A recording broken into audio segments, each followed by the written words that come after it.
Business is booming, but you know what really helped? Xero, the accounting platform for small businesses. I used to think unpaid bills were just part of it. Ugh. But batch payments? Wow. Automated accounts payable? Even better. All in one place. That's a big one. And I can keep track from my phone while I get the job done. No bills in sight. What a life. Do right by yourself and your business and search Xero for your free trial. Conditions apply. Have you ever been stuck on a weight loss plateau? Trying everything and anything you can to lose that extra weight and reach peak health? We've all been there, but Noom's unlocked the secret to reaching the mountaintop. Go in micro. The Noom GLP-1 microdose program starts at $99 and is delivered to your door in 7 days. Start your microdose GLP-1 journey today at Noom.com. That's Noom.com. Noom. Micro changes, big results. Noom GLP-1 RX program involves healthy diet, exercise, and support. Individual results may vary. Meds and personalization based on clinical need. Not reviewed by FDA for safety, efficacy, or quality. No affiliation with Novo Nordisk, Inc., the only U.S. source of FDA-approved semaglutide. Not available in all 50 U.S. states. Every idea starts with a problem. Warby Parker's was simple. Glasses are too expensive. So they set out to change that. By designing glasses in-house and selling directly to customers, they're able to offer prescription eyewear that's expertly crafted and unexpectedly affordable. Warby Parker glasses are made from premium materials like impact-resistant polycarbonate and custom acetate. And they start at just $95, including prescription lenses. Get glasses made from the good stuff. Stop by a Warby Parker store near you. Welcome to the Great Coaches Podcast. To me, being perfect is not about that scoreboard out there. This is a chance of a lifetime. When you can understand the person, you can then work towards a common goal. We are all on the same team. Know your role and do it to the best of your ability. Focus on the fundamentals. We've gone over time and time again. Your defense has got to be better. Leave no doubt tonight. Great moments are born from great opportunity. Hello and welcome to the Great Coaches Podcast. My name is Paul Barnett, and this week we continue our exploration of thriving teams with a focus on the idea of cohesion within a team. And to do that, Eric and I are joined by Ben Darwin. Ben is a former Australian Rugby Union player who represented his country 28 times. He retired at the age of 27 after a neck injury and moved into coaching before co-founding Gainline Analytics, a company that uses empirical analysis to understand the way professional sports teams work and succeed with each other. This is one of the more fascinating interviews we've had on the podcast because of the challenging views he has on the traditional drivers of success. Some of the key highlights from the discussion are Ben's idea that small groups can be highly effective, and the example he gives from military and history to show that it is the cohesion of your team, not the size of the talent pool you pull from, that is key to success.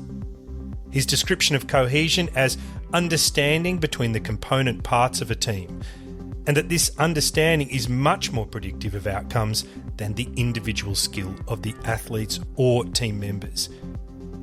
And how effective cultures have normative behaviours that are established over time, are harder to change, and can be learnt more easily across the components of a team.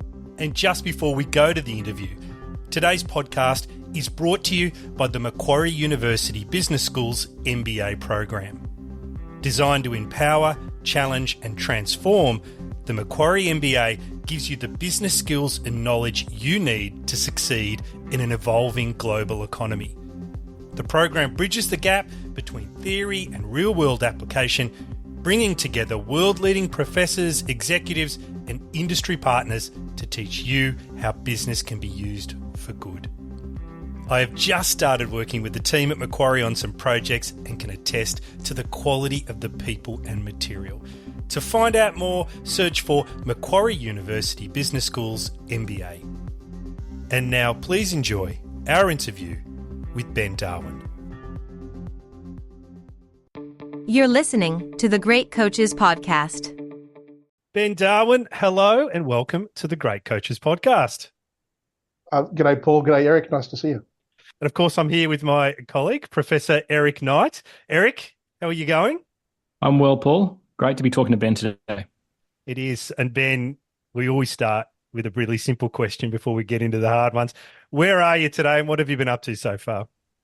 Okay, so I'm in Melbourne. I have 4 kids and a wife, so I'm happy to be out of the house because school holidays are coming up. I've been looking at NFL data this morning and trying to understand the policies of the New York Jets and why they have been so horrible for the last 25 years, and then organising some more speaking stuff. That's an interesting place to start. So any insights you can share there about the Jets before we get into it? It's going to be complex, but fundamentally, when you have large populations that support clubs that have a long history, particularly early history, then people want to be able to replicate that success again. Obviously, they were the first AFC team to sort of win the Super Bowl. And so there was this sort of sense that if you've had like Richmond in the AFL, if you've been successful previously, you want to get back there as quickly as you can. And so the Jets fans are unbelievably impatient and unbelievably fickle. And there's a lot of them, always places large amounts of pressure on the owner to act fast and generally fail repetitively. Well, let's get into the interview then, because I think we're going to get under the skin of what it's like to build a team, why some fail and why some succeed. But Ben, I wanted to start by talking a little bit about your playing career before we get into the work you do around analytics and understanding team dynamics. I mean, you've represented your country and you've represented many representative teams along the way, and you've coached. You've been a head coach too. And when you reflect back on your journey through these teams, I want to ask you about this sense of belonging that you had in these teams and what you found that the best ones did to create it. Probably the 2 teams that have been the most successful that I've been a part of, I probably felt the least level of belonging within them, particularly in the early stages. So when I joined the Brumbies, I was 20 or 21, and I was told, change or go. If you don't fix your behaviour, you're gone.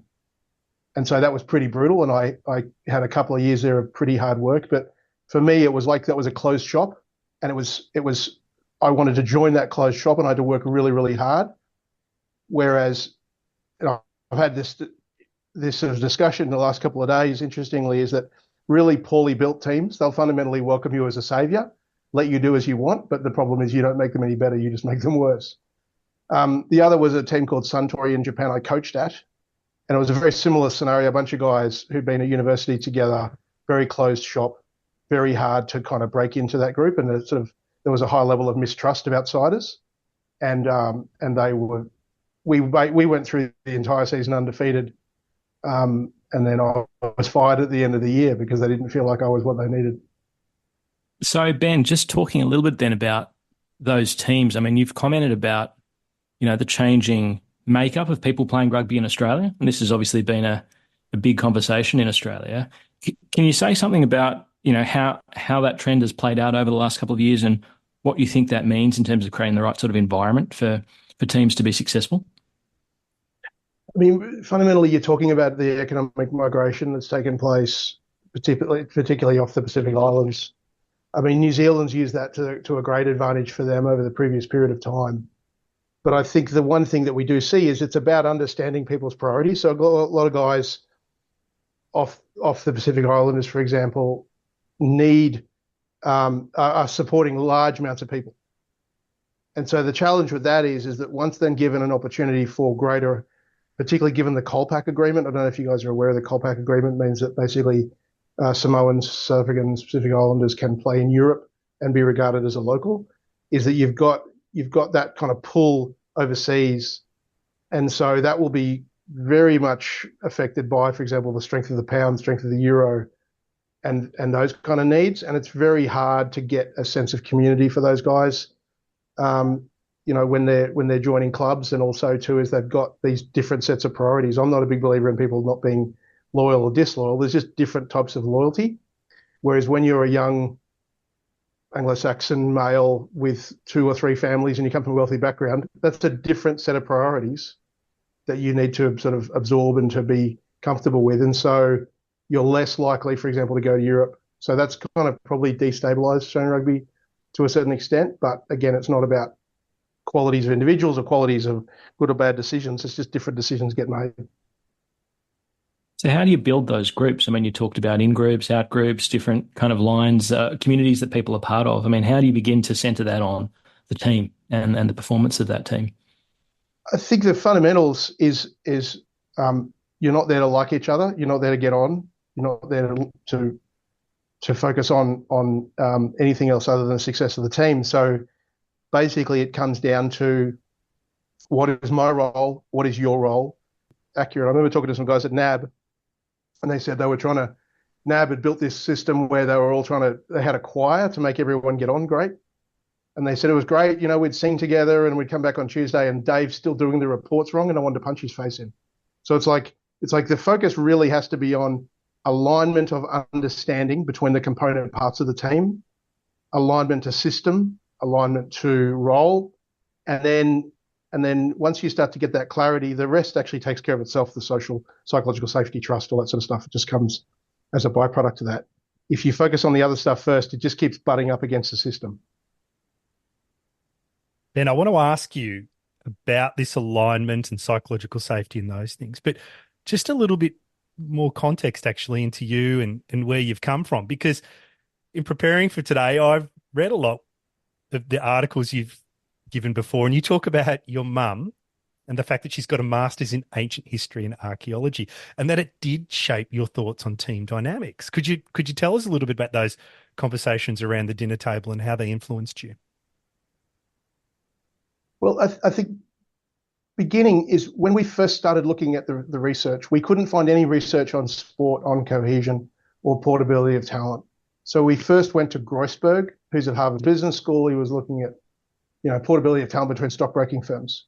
And as we sort of went along, we basically sucked up every other piece of research we could possibly get access to on shared experience, what we call purity of experience, change of environments, Lencioni, all that stuff, psychological safety, the Aristotle Project, all these kind of ideas around teams working together. And then I went to my mum and said, well, what is there in terms of military history? And we'd found a lot of stuff on military history, but mostly modern military history around, continuity of environment. But then I started talking more about like empires and how, different empires, you go out and you have different armies join up. The Roman Empire was a group of different armies with different levels of loyalty, different levels of cohesion.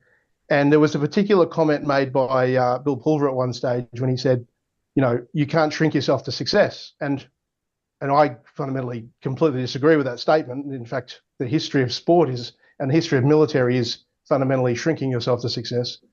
And growth is the enemy of understanding, being the sort of easiest component. And my mum said, Jesus, obviously Bill's, I don't think she said Jesus, he said, obviously Bill's never had any understanding of military history.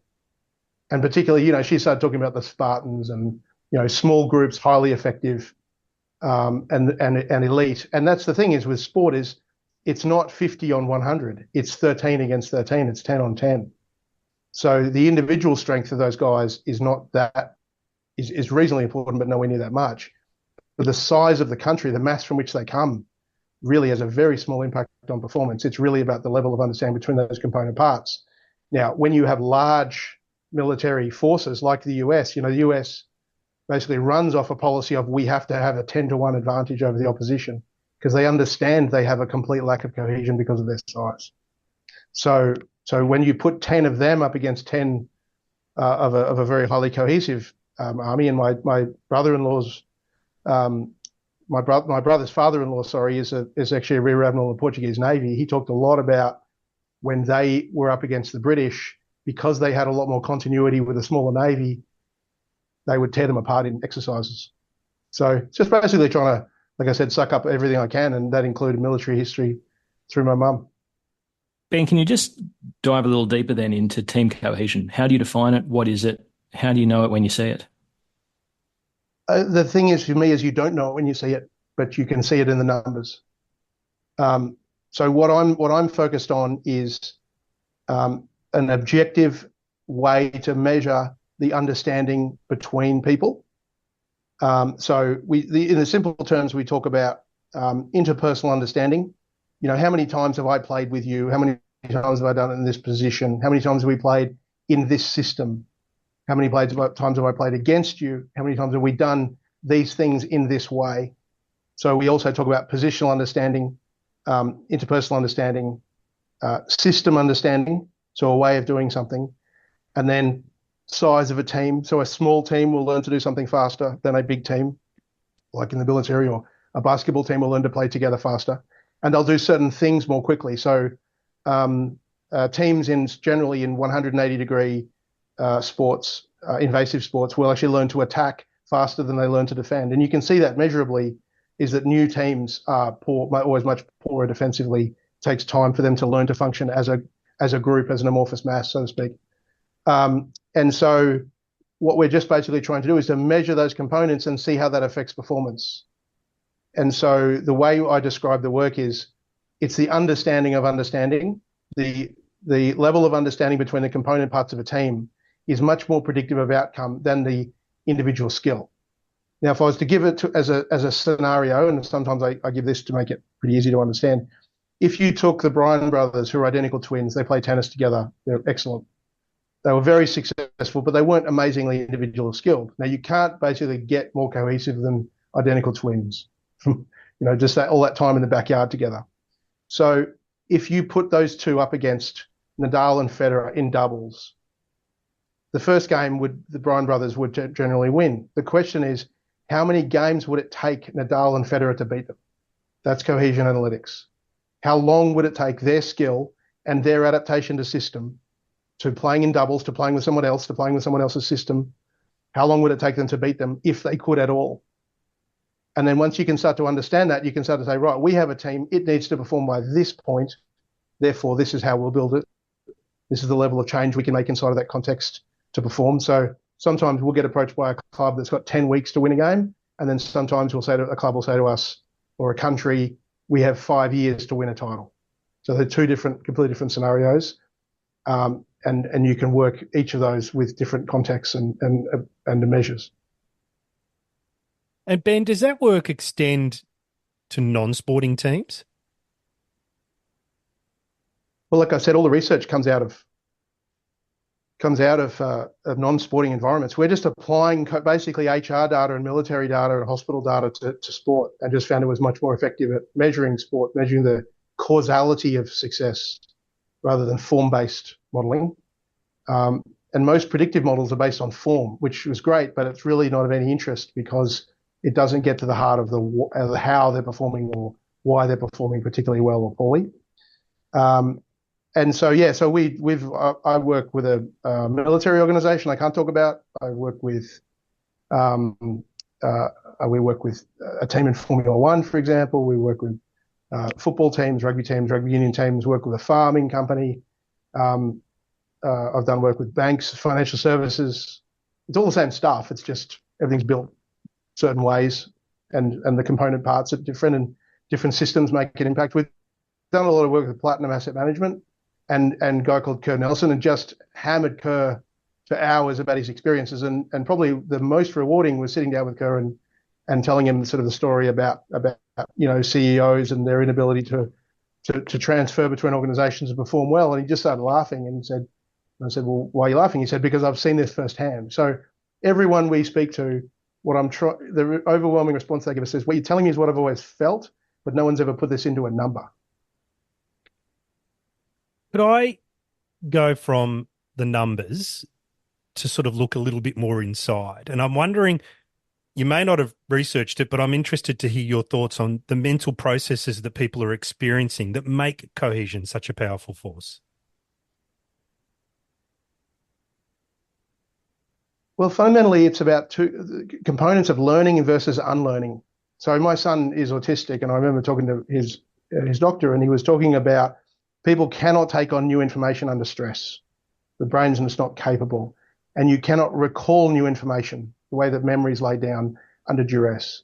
So we would find, for example, England in rugby under fatigue after 30 minutes are the worst defensive team in the world. because they're all playing for different clubs. They come in, they're trying to adapt to that new system.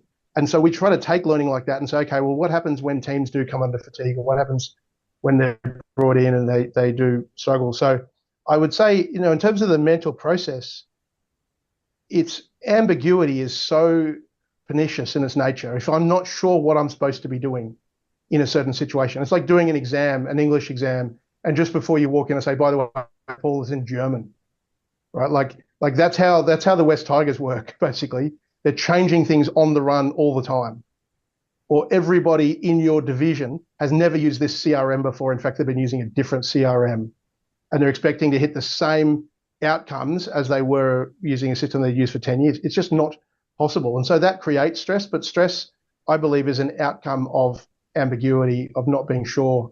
What's really funny about it is people say things like, oh, and they'll talk about a low cohesion team, and they'll say there's no pride in the jersey, or they just don't want it enough. Like, that's not my experience of sport at all. Everybody wants it just as much as the other guy.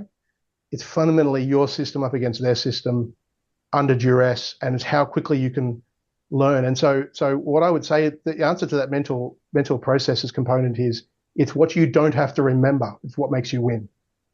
If I know the plays inherently, and I'll do them without thinking, because you have to do that a lot of the time in performance, you have to be able to act without thinking, is that the more you've done so you don't have to think, the easier it is. And so for those people who are performing in high cohesion environments, the level of clarity is remarkable. For people in low cohesion environments, it's it's just a complete shit show of panic and not knowing. And it's like, you get people to drive on the wrong side of the road. Like, what do you have to do? You have to remember all the time. The cognitive load of remembering not to drive on the left-hand side of the road or right-hand side of the road is really, really high. That's why people get buses all the time in London as tourists, because everyone looks left, right? Mm-hmm. So it's about what you don't have to think about.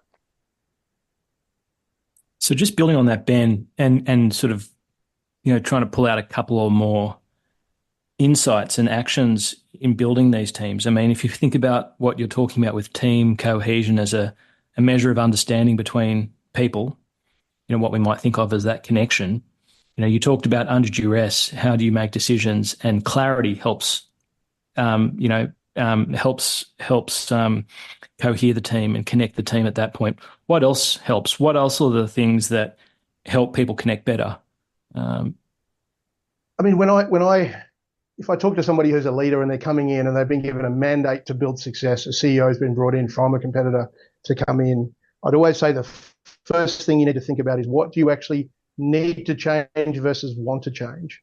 Because most of the time people make it an easier environment for them, but understanding the ramifications of that change is going to be a large level of underperformance into the environment. So basically, forgetting what you think is going to be successful for you because it was somewhere else, and saying, okay, what's going to make this place successful? And another part that we look at quite a lot is what we call attribution bias, which is we overly attribute the performance of the individual to their skill, not the environment they're going into. So in rugby league, Darren Lockyer's first test was terrible because he'd never played with anybody in that spine. Everyone's saying he's a terrible player, or Wayne Bennett coaching of the Newcastle Knights. But if you actually take the measurable level of cohesion, they weren't underperforming at all. They were performing exactly as they should. So if somebody is underperforming, they may not actually be underperforming at all. It's actually just us overly attributing their success or failure to them rather than the situation. And then any other forms of change, like understanding there's going to be people who've been somewhere for 30 years, and a change for them will have a much higher level of influence, a much greater driver of underperformance than somebody who's just a kid who's just come straight out of uni. You've only been there a year, so for them the unlearning is much easier than the learning. And so once you can start to understand that context, you can start to understand, okay, what do I actually want to change here? Who do I want to hold faith in? And quite interestingly, Kerr actually told me a story that after that conversation we'd had, and he said, the next day I had a guy come in and do the worst report he's ever had in the history of the organization. And I thought, no, I'm just going to hold off 1 week. He said, go back, do it again, do it this way. Came back, it was a bit better, and ended up performing very, very well. But we oftentimes panic in that first poor performance and go, let's just get rid of them. Can I pick up on this idea then around learning and unlearning? Because another theory that I've heard you talk about is that a club focused on internal development, and it could be an organisation too that's growing its own talent, it has more cohesion than a club, as perhaps you pointed out just in your last answer with West, that is trying to bring in external development all the time. You know, they're trying to buy it in and develop it up. Could you tell us how a non-sporting team would apply this insight? If you look at, for example, the medical industry, there's a reason they don't allow certain people with maybe it's controversial, but they don't just, if you get a medical degree anywhere in the world, you can't come to Australia and function straight off the bat. And that's there for a reason. It's there because everyone's going to learn in different ways. So I think that basically it's about understanding what is the way in which this person has learned to do this job and how much does it differentiate between us and ourselves. So that's a level of system differential, but you've also got interpersonal understanding is you grow if you develop from within. These young guys come through and they learn the system, they learn the way the club plays. Or if you're growing up in the Australian medical system, you're learning the way in which we do certain surgeries. I remember when my wife gave birth to our second child in Japan, a woman jumped on top of her and tried to push her out through the stomach. And we had some friends who were nurses and like, we haven't done that in Australia since the 60s. They're like, well, that's how they do it over there. So there's just these sort of system changes that take place is, and I'm not sure if I'm particularly answering this question very well, but the internal development allows the interpersonal understanding to grow and to work inside that system. But you have to allow continuity of system to take place. You look a lot at Australian gymnastics, for example, constantly having different coaches come in. You know, let's go the Ukraine way, let's go the American way, let's go the Chinese way. And so internal development is only going to work if you hold to continuity of system, continuity of environment. Business is booming, but you know what really helped? Xero, the accounting platform for small businesses. I used to think unpaid bills were just part of it. Ugh. But batch payments? Wow. Automated accounts payable? Even better. All in one place. That's a big one. And I can keep track from my phone while I get the job done. No bills in sight. What a life. Do right by yourself and your business and search XERO for your free trial. Conditions apply. Hi friends, Grace from the Working Hard podcast here. When you're stretching every dollar, a little goes a long way, and Walmart Business is here to help. They make it easy to order what you need from tech and cleaning supplies to everyday essentials, all at low prices and with helpful tools like spend tracking and tax-exempt purchasing for eligible organizations. Because when your operations are smooth, your impact can be bigger. Visit business.walmart.com to get started. And I guess this is where stability becomes such a key driver. Yeah, I mean, the thing with stability is it grows slowly and it's destroyed quickly. It's like a house, right? You can knock over a house in 3 minutes if you really want to give it an effort. We saw a club in the NRL, they dropped in their cohesion 70% in a week, right? But to get that back would take 7 years, 10 years. It's a long time. Understanding grows slowly but can be destroyed fast. So Ben, can you build on that to help differentiate between the idea of cohesion in a team and the culture of a team? How are those two ideas different? What comes first? How do they interact? Can you just speak a little bit to that? Well, what do you believe culture to be, Eric? Be my first question. I suppose behaviours, systems, routines, ways of reacting to. Yeah. Yep. We just try to break this down into basically what we might call normative behaviours. So normative behaviours, when we do a line out, this is how we lift. When we deliver this product, this is the things we say. When you are in an environment where people have been together for an extended period of time, they start to develop the same normative behaviours, both good and bad. So if you have an environment where you have chaos, you just don't have any normative behaviours. It's every man for himself. It's a refugee camp, so to speak. It's just everyone acting in their own self-interest. You could call that a culture, but I just try to bring it down to, as you say, just a set of behaviours that get developed over time. Now, some people also say good culture versus bad culture. I don't really understand what that means because, like, I think I've mentioned, I think like Enron was regarded as the best place to work in the US at one stage, just before things went pear-shaped when they were behaving terribly. But one person's good behavior is also another person's brilliant behavior. You know, if you've grown up in a family of criminals and the mafia your entire life, the guy who goes to the cops is the enemy. He's the cancer. He's the person doing the wrong thing. So I try to move away from good versus bad. It's simply a case of continuity of environment increases the level of understanding between the component parts, but also too is you get normative behaviours that are established over time, and those normative behaviours become more, easy to learn between those component parts, but also harder to change. So if you then get somebody who wants to come in and change that environment, you tend to get an underperformance because they're trying to adapt to the new system. So what does that mean then, Ben, if there's someone listening who is a leader of a team and they want to improve normative behaviours, where do they start? How do you think about that? I think the biggest thing is what is it that what are the behaviours we need in order to be successful?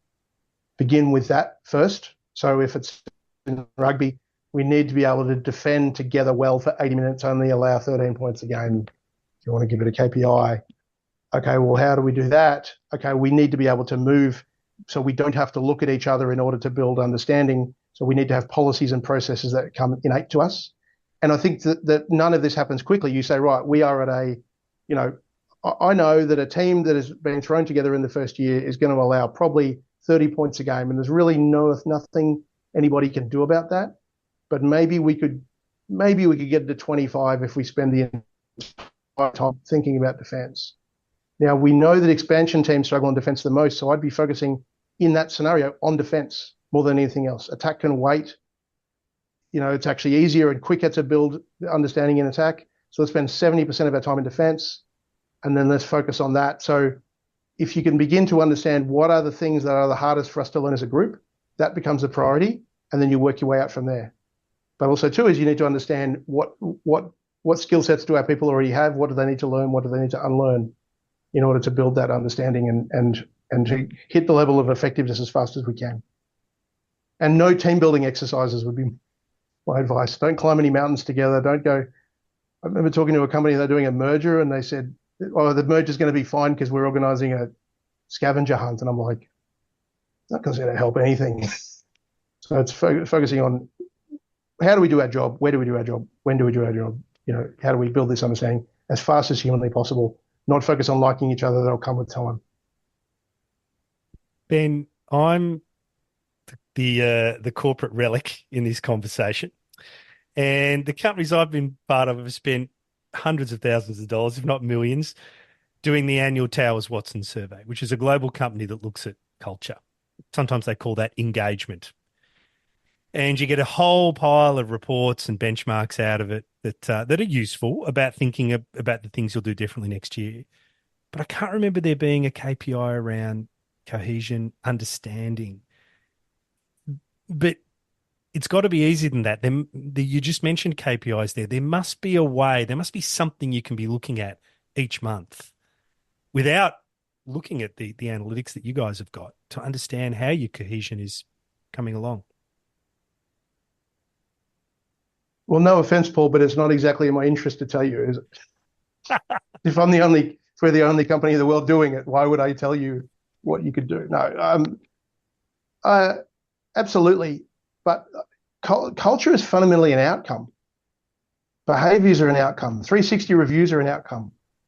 Stealing is an outcome. It's an outcome of the way in which the place was put together. And Eric, one of my experiences I've had, we've tried to do a lot of stuff with universities, for example, a lot of conversations, and the overwhelming thing it's kept coming back to is, well, when are you going to publish? How do we publish?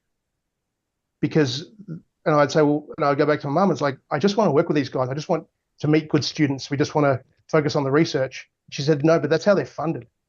The funding is, maybe this is a little bit older, but this is sort of 4 or 5 years ago, is it kept coming back to everything has to be about the publishing. So if you build an organization with certain rewards and certain points of view, it's going to act in certain ways. The way I describe it is, if you go and live in a small town, people are by the nature of the small town, able to say hi to each other. They're more trusting of each other. They act in a certain way in small towns. They shun outsiders. And so that is simply a geographic driver of behavior. If you take one of those people from small towns and you move them to New York, they're going to start acting differently. They don't say hi to everybody. They're not as trusting as everybody. So that is the core driver of their behavior. So that, again, is a geographic population issue. So sometimes a lot of the behaviors and the cultures are going to be inbuilt to certain industries. You look at the financial services with the Royal Commission the last couple of years. People have been acting based on how they're rewarded, and some say poorly, some say acting brilliantly, some say in the interest of the shareholder, whatever it might be. You set things up in a certain way, they'll do a certain set of things. I can see Eric thinking about what to challenge you with on can we publish or not. But before perhaps he jumps in, I want to ask a follow-up. Ben, can cohesion stifle innovation? If you are, I mean, again, this is all going to depend on where you're at comparatively to everybody else. But I think once you start to look at if you've been doing something a certain way for a period of time and you have not been evolving, you have to keep evolving all the time. You have to keep improving. But generally, when you do something 1,000 times, you play guitar 1,000 times, you sharpen a sword, you'll get better at it as you go. If you don't improve, there's something wrong, and you don't evolve the systems that you have. I think what tends to divert companies a lot of the time is like fighting for who's responsible or fighting for power. That stops them from improving.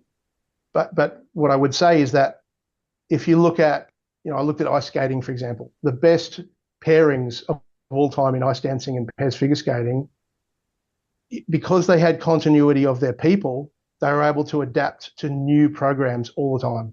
Like Torval and Dean did Bolero, they moved on to another one. So they were able to constantly move between different programs, but they had continuity of the environment. If you change partners in ice skating, in ice dancing in particular, which has a much greater level of cohesion required, I don't think anyone's ever won a gold medal ever and change partners. They win a gold medal, never change and won again, because it's just that hard to kind of deal with the level of change. But it's, I look at Manchester United under Sir Alex Ferguson, then Moyes comes in and says, right, we're going to play the Everton way, and those guys underperformed because they were so used to playing together in that way for Man U that it was almost too late for them. They were like 28, 29 years of age. So Moyes' response to that was, right, I'm going to get everyone out, clean them out. Well, now the cohesion drops and the understanding drops.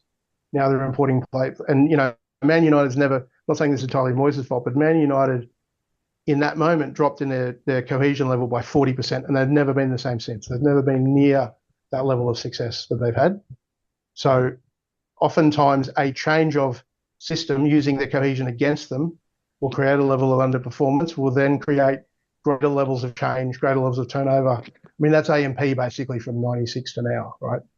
Just constant chaos / acquisition / turnover creates a bigger problem. Next group in, they'll fix it, makes it worse.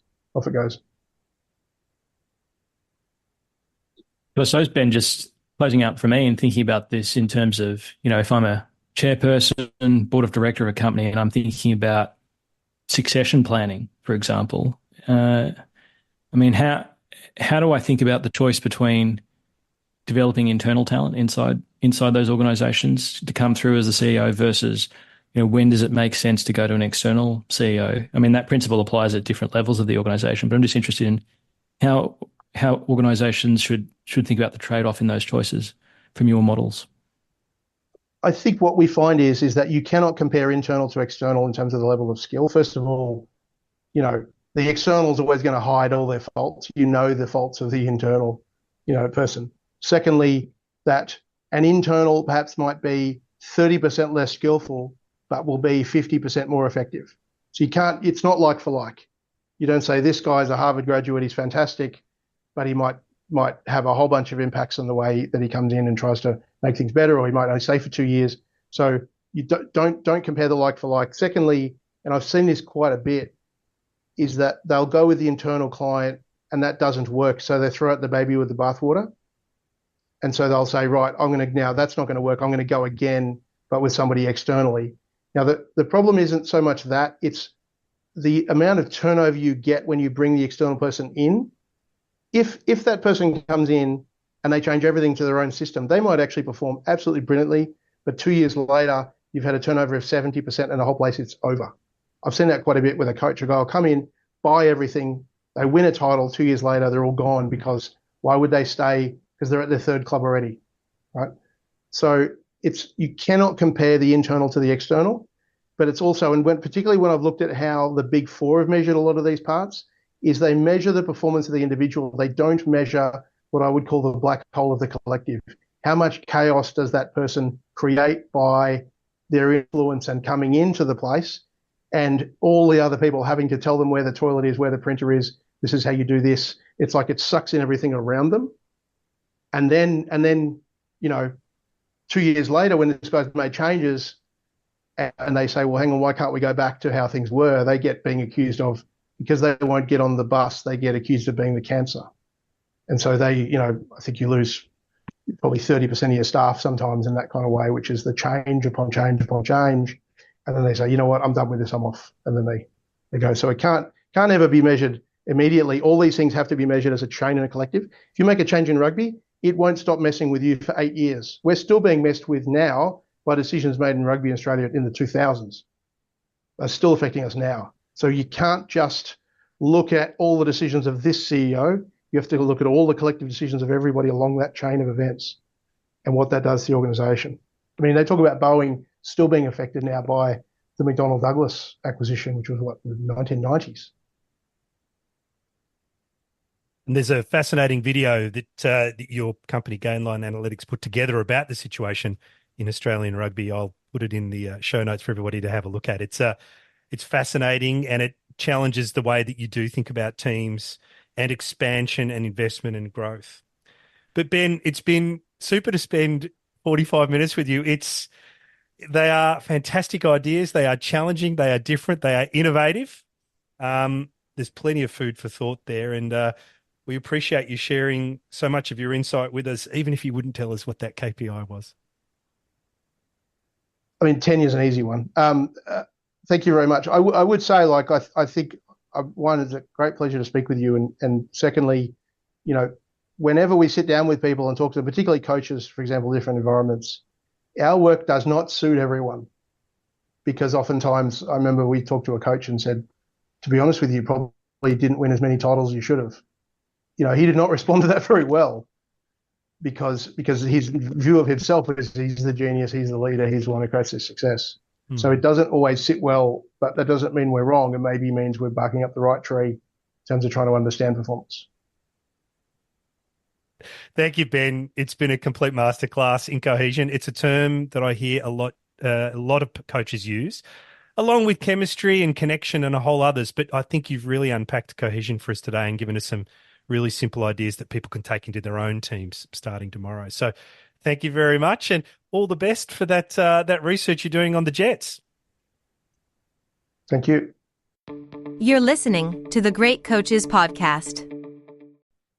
So, Eric, that was very different from what you would normally expect. Some very interesting ideas there that run counter to a lot of the mainstream thoughts. I mean, so many points. I wrote down here this idea of stress being an outcome of ambiguity. Yeah, it's an interesting one, isn't it? I mean, so absolutely stress, I think, is elevated when with ambiguous situations.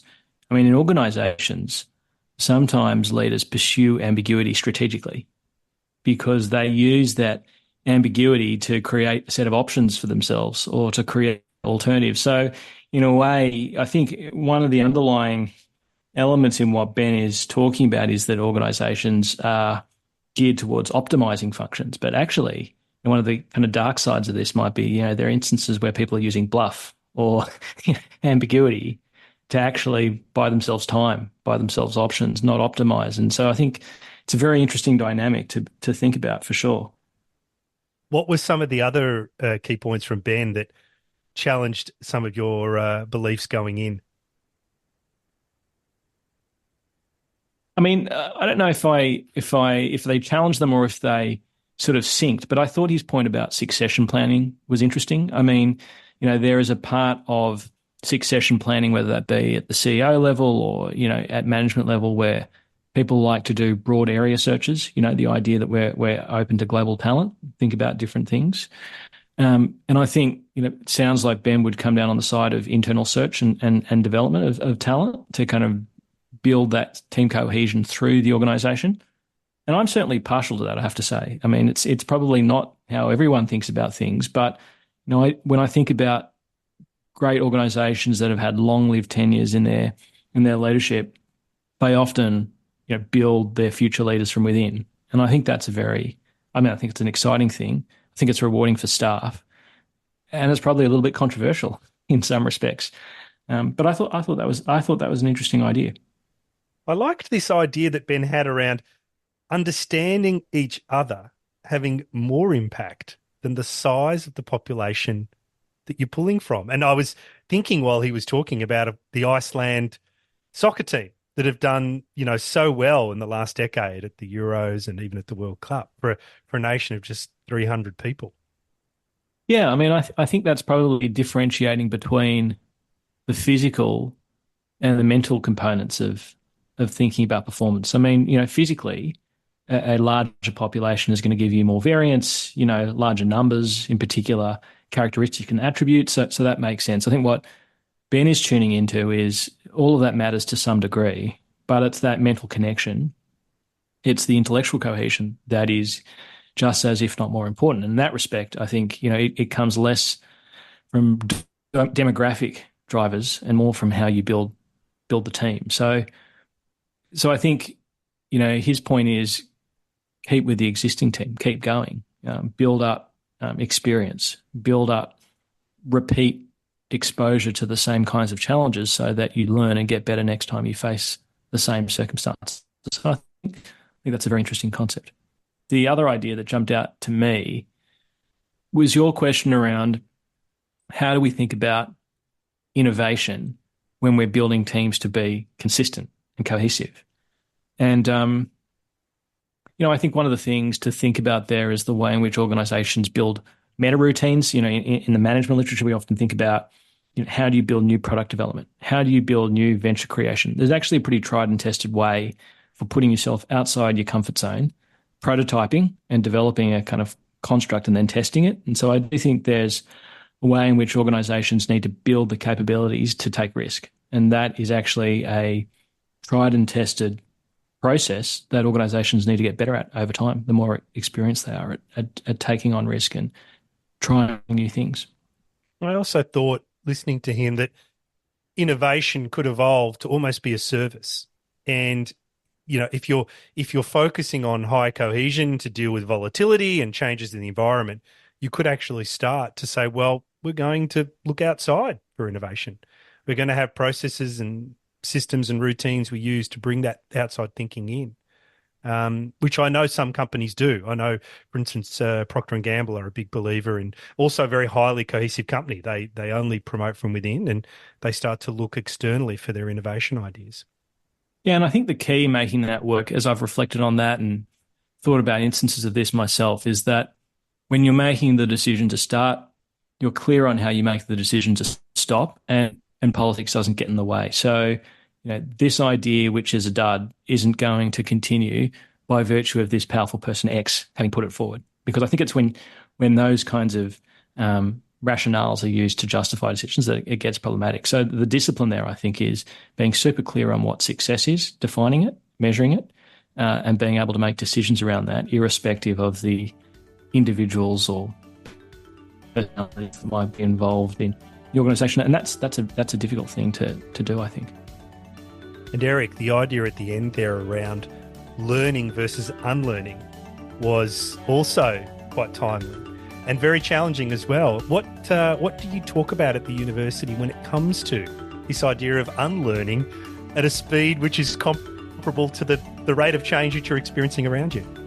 Well, I mean, I think, learning and unlearning are two sides of the same coin. When you learn something, you're also learning. When you learn something, you're working out what works and what doesn't work. So it's how do you stop the thing that doesn't work and try something different. So, that's why I think it's two sides of the same coin.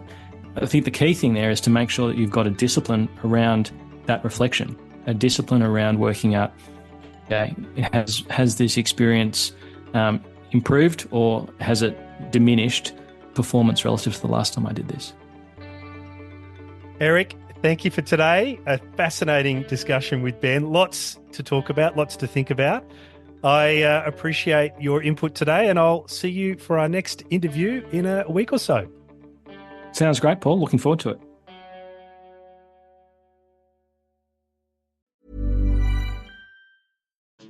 Immersing yourself in all things soccer ahead of this summer's World Cup? I'm Alex Abnos, Senior Sports Editor from The Guardian. Whether you're a soccer beginner or you know the game inside and out, we've got you covered. From one of the fastest-growing soccer newsrooms, The Guardian brings you in-depth World Cup coverage that gets into the winners and losers on and off the pitch. Read, watch, and listen as our journalists connect the dots between the games, the cultures, and this political moment. We'll have daily newsletters throughout the tournament, a global perspective, and a squad of Americans, including me, on the ground with the U.S. national team. Plus, if you want to test your soccer knowledge, try On the Ball. It's a game in the Guardian app, and it's really, really fun. And if you're into stuff like this... Well, I think the problem is if you give footballers an inch, they will take a mile. Is it too much when it's this close? It's a bit much. It's a bit too real. Maybe you could just talk with a slight delay. Be sure to listen to our Football Weekly podcast for on-the-move expert analysis. The Guardian, bringing you the whole picture on soccer. Search Guardian Soccer for more. Shipping, billing, admin, payroll, marketing. You're managing all the things. So why waste time sending important documents the old-fashioned way? Mail and ship when you want, how you want with Stamps.com. Print postage on demand 24/7 and schedule pickups from your office or home. Save up to 90% with automated rate shopping. That's why over 1 million small businesses trust Stamps.com. Go to Stamps.com and use code PODCAST to try Stamps.com risk-free for 60 days. Boost Mobile is now sending experts nationwide to deliver and set up customers' new phones. Wait, we're going on tour? We're delivering and setting up customers' phones. It's not a tour. Not with that attitude. Introducing Store to Door. Switch and get a new device with expert setup and delivery. Delivery available for select devices purchased at boostmobile.com.